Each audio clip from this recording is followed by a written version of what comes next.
Hello everyone, I'm Sloop, and welcome to part 2 on everything you need to know about weaving. At this point, I'm going to assume that you understand everything I explained in the first video.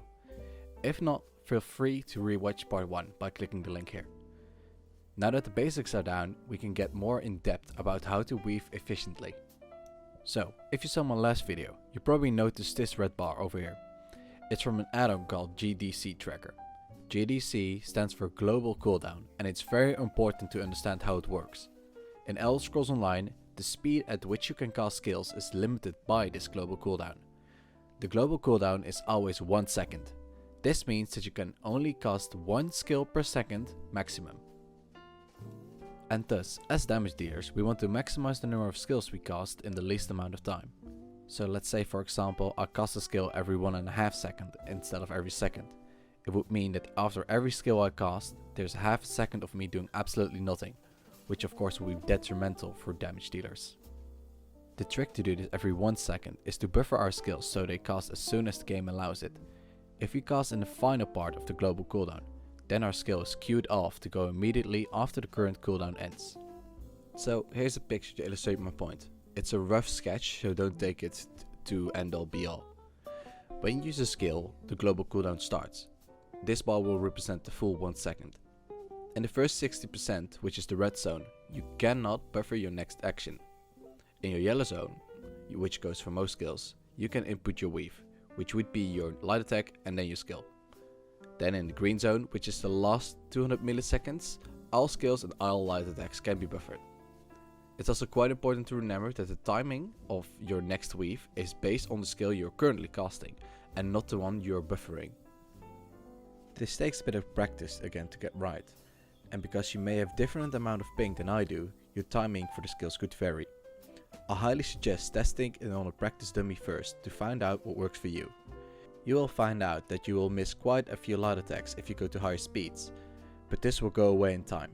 It's more important to cast a skill than to do the light attack, so don't worry about missing quite a few in the beginning, but don't forget about them. Now that you know a lot about weaving, there's one more thing I would like to explain, and that is weaving channeled abilities. Some skills have a casting time, which means they take a set amount of time to cast before they are completed. For these skills, the GCD still applies, but the timing to weave gets harder because you need the full casting time to finish before you can buffer any other input.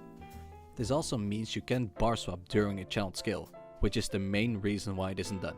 But we will get more into detail in bar swapping in a later video. Weaving a channeled skill is exactly the same concept of weaving a instant skill. You'll still be aiming to cast during that green zone I showed you before.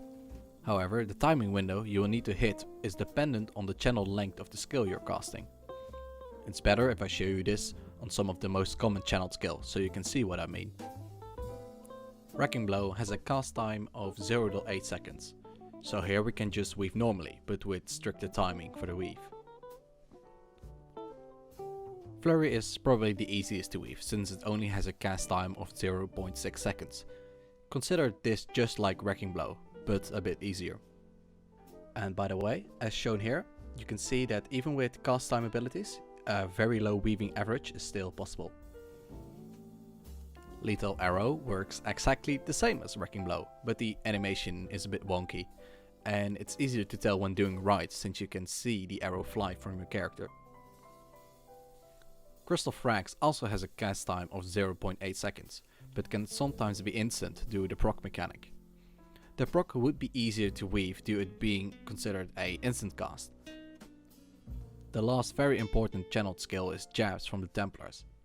In the tooltip it tells you that the casting time is 1 second, but it turns out it's a bit shorter than that. It's around 0.96 seconds, which in theory makes it able to perfectly weave. But hitting a 0.04 second timing every second is inhumane, so having to spend a bit more time here to cast it is only normal. If your weaving average is 70 to 100 millisecond time wasted per cast, I would consider it very good, as it is very hard to weave. Alright, that will be it for this video. If you liked the video, please like, subscribe and join the guild Discord. The link is in the description. If you have any further questions, feel free to ask in the comment section. And thanks for watching.